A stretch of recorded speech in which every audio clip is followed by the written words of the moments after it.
From the Lincoln Journal-Star, this is the Life in the Red podcast with Luke Mullen and Amy Just. Hey folks, welcome back to the Life in the Red podcast. Luke Mullen and Amy Just back with you here now in mid-March, bringing you an update on some various goings-on around Husker sports from the last couple of weeks. But today, of course, looking forward to previewing the women's basketball team, their NCAA tournament run.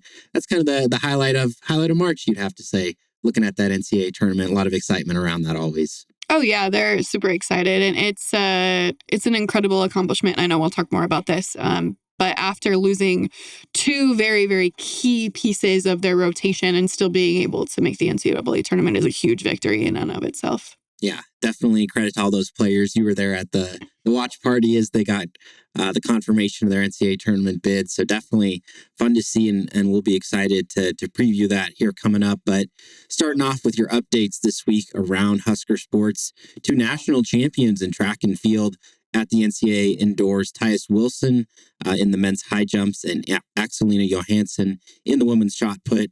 Husker men finished 12th, Husker women 20th.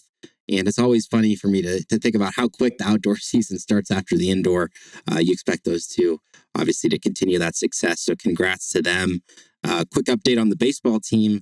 Not a great start. Definitely not. Swept by UCLA. They're 7-11 right now. Again, this is a team with top 25 expectations, a lot of NCAA tournament hopes. And baseball, it's a long season. Mm-hmm. That's the silver lining. But they're still on the road in California, which, by the way, 2.5 weeks in California. Sign me up for that. Yeah, no kidding. But definitely doesn't help that they lost Mason. Yeah, definitely. Mason McConaughey, key starter out. And yeah, the pitching, that's been something that they've been looking to find bullpen starting options. They'll be at Pepperdine, 2 midweek contests, and then weekend series at USC. So really pivotal weekend for the baseball team. Other spring sport, quickly to update you on, Nebraska softball's results. Still holding tight at number 21 nationally. Did lose 2 of 3 in their first Big Ten series at Ohio State, one of the stronger teams in the Big Ten, you would say. And it's kind of... in one of the most up and down games. Yeah. Well, both of them really wild. So, crazy. Every time I'd see an update, I'm like, what is happening out there? But yeah, incredible games and just on the wrong side of those emotionally and obviously in the win-loss column. Yeah, crazy comebacks and home runs, late runs scored. But really, I think the story for Nebraska softball right now is they're hitting the cover off the softball. They are just mashing one of the top run-scoring, home run-hitting teams. And Jordy Ball is doing her part. She's hitting over 500. She's thrown about half the team's innings. But she was hit hard in that second game against Ohio State and a bullpen day in Game 3. Let the Huskers down a little bit. So still trying to figure out that pitching. They will be back at the Bowlin hosting Minnesota this weekend for a 3-game series. So Nebraska softball back at home. One of the biggest wins, though, was that the team got back in time for Kennedy Williams to make the basketball watch party, which I did not think was going to happen. But there she was. She ran in right before things got started, which was nuts. Oh, awesome. Yeah. I was happy that she was able to be there. Fun little moment. Yeah. Definitely. Yeah. And finally, moving on to a brief football update. Spring practice starts next week. We'll have plenty of time to talk about the team and how they look, but just worth talking about how the spring is going to end. There's no spring game as traditionally done.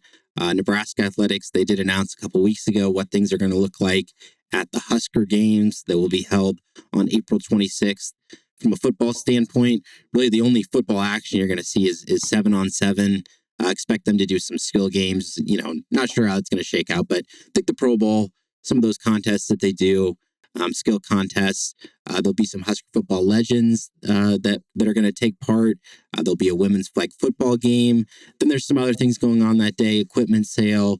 There's an opportunity for fans to tour, paid tours of Osborne Complex, and then as well, Husker soccer team and volleyball team in the spotlight that day. So it seems like a nice celebration of Nebraska athletics, but at the same time, it's not going to look anything like a spring game in the past. No, but this is the trend. Nebraska was just early on it. Not the first, as I wrote back all the way when this was announced. Minnesota has been doing this for a while. I know Nebraska fans don't want to give PJ Fleck credit for anything, but credit has to go where it's deserved on that one. But yeah, you're starting to see more and more and more teams kind of go this route of not really doing a spring game.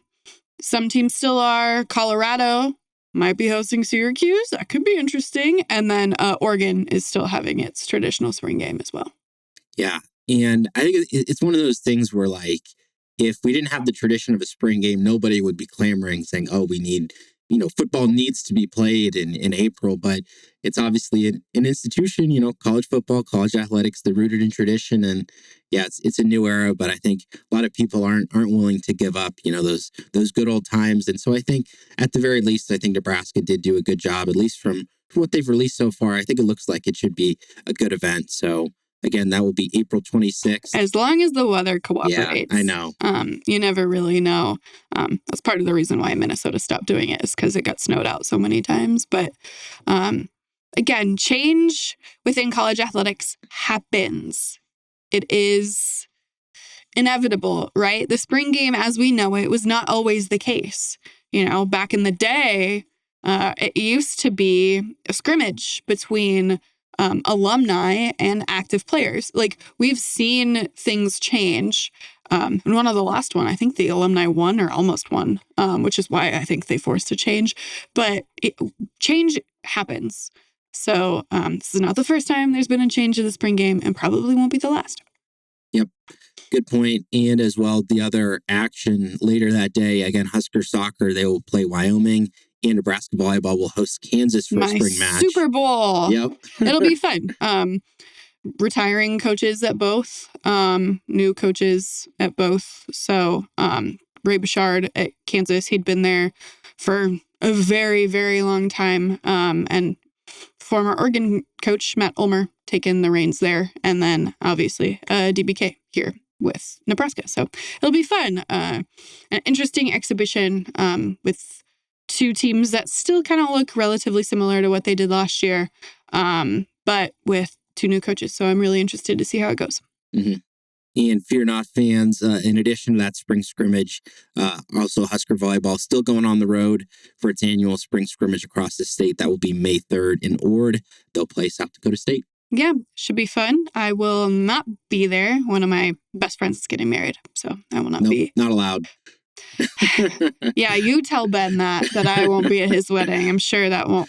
Yeah, that's not going to go down. Yep. But yeah, so I'm just excited that I'll get to watch something. And I'm also just happy that tradition is going to continue. Love to see that taken on the road. It is one of my favorite things that any team in athletics does, period. As someone from Central Nebraska, I love to see it, and I'm glad it's continuing. Yeah, it always means a lot to those communities, of course, to have Husker volleyball there. So that's your update around Husker sports. And now we'll get into the main focus of today's action, Husker hoops, and of course the women's basketball team and their NCAA tournament run. It actually starts Wednesday, the first four right away. So make sure to tune in for that action. Then the Huskers, again, second year in a row in the tournament, third time in the last 4 seasons. Credit to Amy Williams for building another postseason caliber team. Yeah, and like I mentioned at the top of the show, there was a point there in this season where you did not know if it was going to happen, right? You lose Natalie Potts, and then, several weeks later, you lose Allison Widener, and things don't look good. And it's just like, I don't know, man. But they managed to figure it out. And it's not necessarily just one person every night. Obviously, Alexis Markowski and Britt Prince have a lot to do with that, right? But just about everybody on this team has stepped up in various ways, including Natalie and Allison as big, loud leaders with them being on the bench. So, credit to all of them for figuring it out, because it looked pretty dire at points. But yeah, I'm excited to go to Texas. Should be fun. An interesting first round matchup. The tournament committee still has a sense of humor, though not as strong as last year. Yeah, definitely. An interesting one. Huskers, they are seeded 10th. Will face number 7 seeded Louisville. That's Friday at 5 p.m. And when you consider, a pretty decent Big Ten tournament run from this Nebraska women's team coming into this one, and again, it's a pretty tough conference schedule that Louisville went through this season. They've been tested too. What do you kind of make of the matchup and how Nebraska is going to be playing going into that one? Yeah, both teams were really tested. Both teams had really tough schedules. They had two common opponents in UCLA and Georgia Tech. Louisville got the better of Georgia Tech, though that was a little bit more recent. Louisville's first game of the season was against UCLA, so kind of hard to read into that. They did lose, but that feels like it was a million years ago. But yeah, I'm really looking forward to just watching them. They're both high-scoring teams, and I expect that to happen again. Yeah, and you would say, too, for Louisville, it's not like they just have just one scorer who you need to shut down. They get it from a variety of sources, and I think to your earlier point about how this Nebraska team is adjusted, I think that's been so fun to watch. Like, yeah, you know who the scoring is going to come from a lot of the time, but all the different players and their different roles, you know, coming in, being part of that offense and defensive effort, been really impressive to watch. And the way that bracket shakes out, these games, again, will be played at host school TCU. They're the number 2 seed in that region. Likely await the winner. You never know. There's some crazy upsets. FDU, their opponent in the first round. But TCU as well. I mean, that's a fantastic team.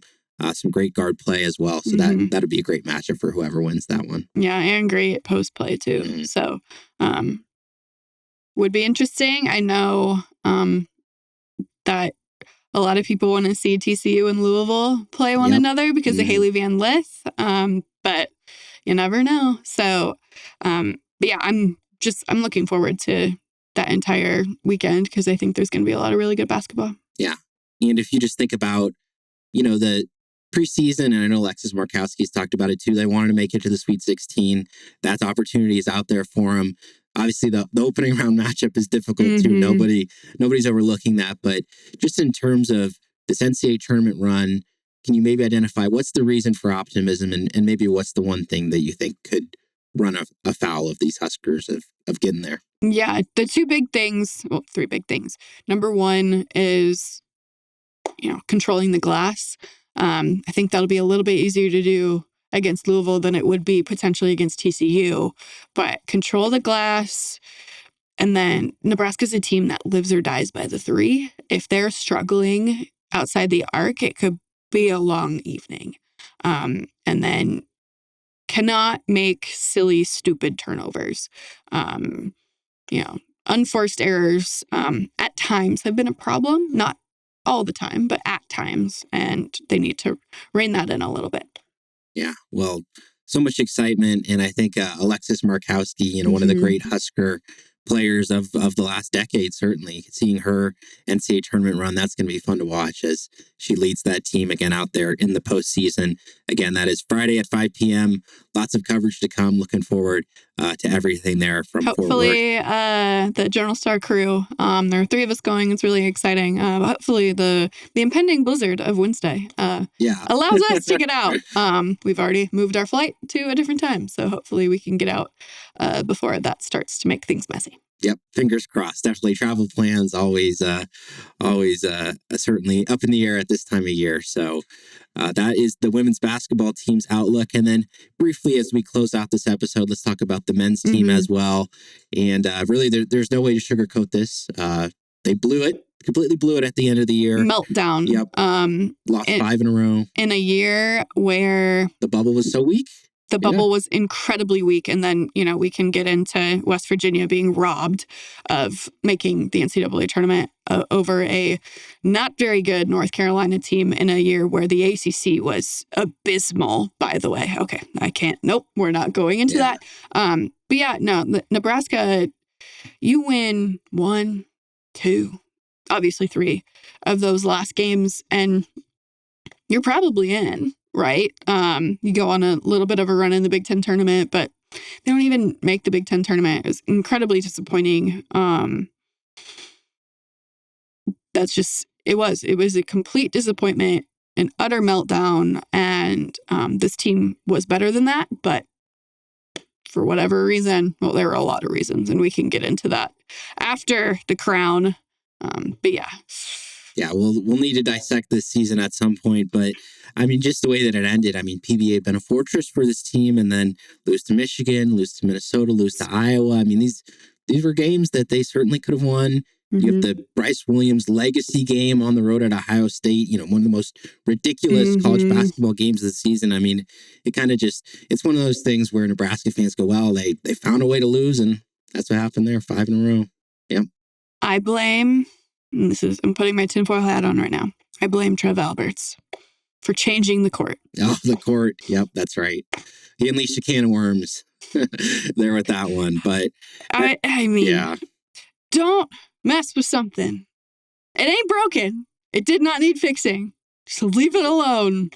And now Nebraska lost so many games at home that they should have won. And tinfoil hat, it was the court.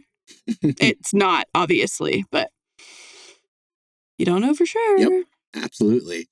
But the season is not over for the Husker men, and it's kind of interesting, the college basketball postseason scene now, the NIT versus the new tournament that Nebraska will be part of, the College Basketball Crown Tournament, played in Las Vegas.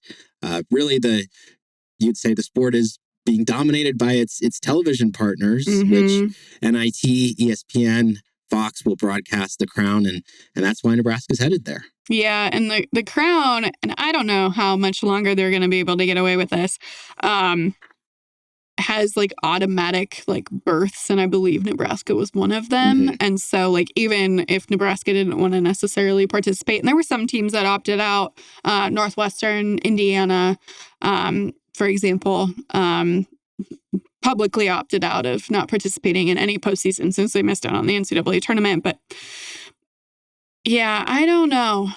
But I don't think this is going to last very long. I think that there's going to be some pushback, and there already has been from other teams. Not Nebraska, though. Nebraska wanted to play. They really particularly didn't care what tournament that they got into, because it felt like this was the destination all along when we knew that they were missing out on the NCAA tournament. So yeah, they get things started in a couple weeks.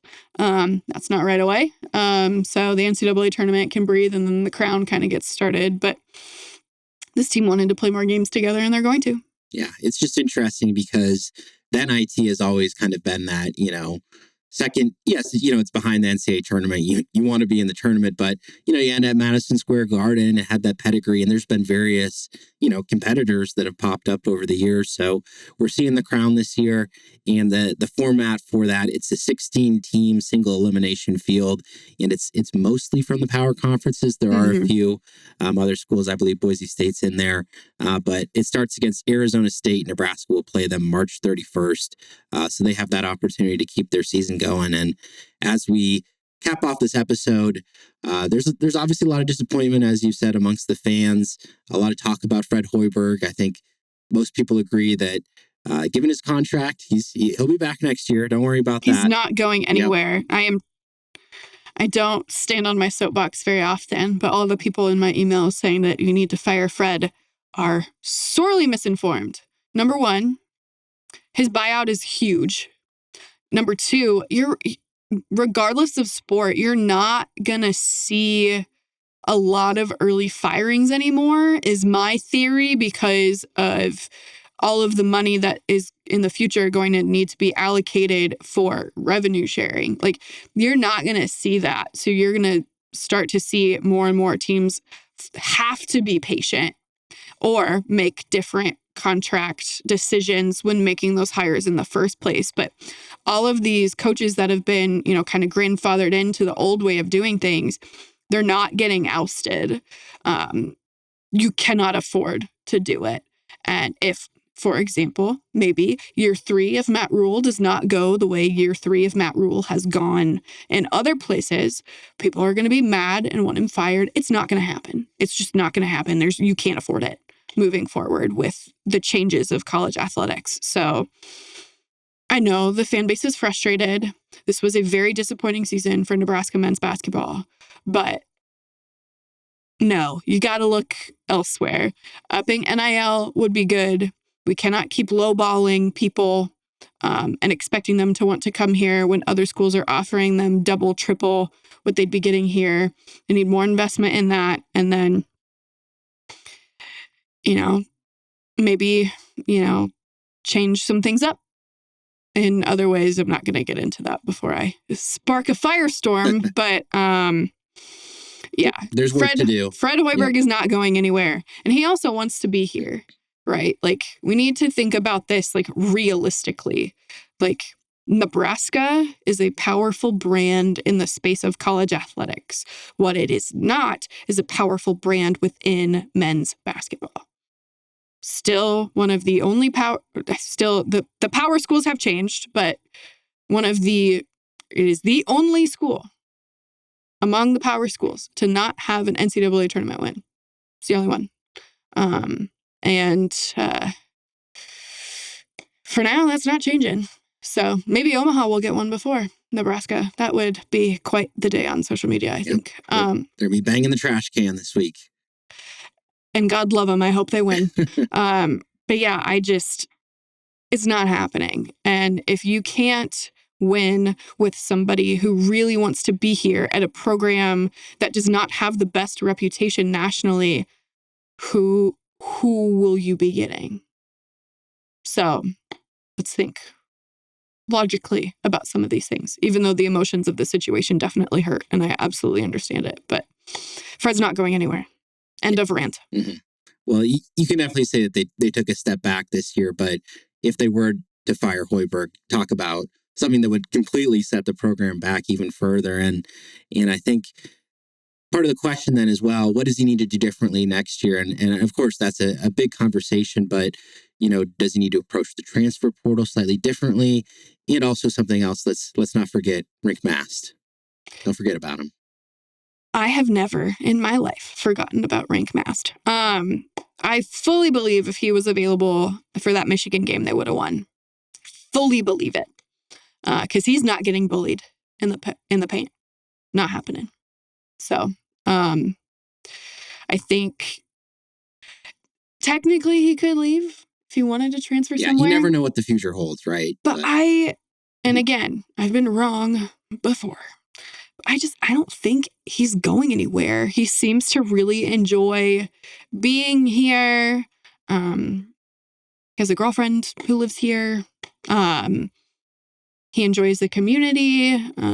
He really vibes with the staff. I think he's getting another master's. I don't know. Dude's brilliant. He can do whatever he wants, but I don't think he's going anywhere. And so getting him back would be huge. In many ways, and not just because he's 6'10". Yep. That would be a big point of optimism, certainly. As always, it's about what's next in college athletics, and what's next. They're going to need to transform that roster, as is always the case every year. They lose a lot of guys. Yeah. So, I mean, it's going to be a pivotal offseason for that Husker men's program. But again, don't have to worry about that just yet. They have more basketball to play. Later this month, again, March 31st, they play Arizona State, and as well the women's team in the NCAA tournament this weekend. So lots more coverage to come from the Husker men's and women's basketball teams. As always, you can go to journalstar.com for all those updates and look forward to all the action this weekend from Texas with the Husker women's team. But that'll do it for this week's episode of the Life in the Red podcast. We'll see you again next time. Thank you for listening to this week's Life in the Red podcast. Our theme music is composed by Sasha Indy. The stories continue on journalstar.com.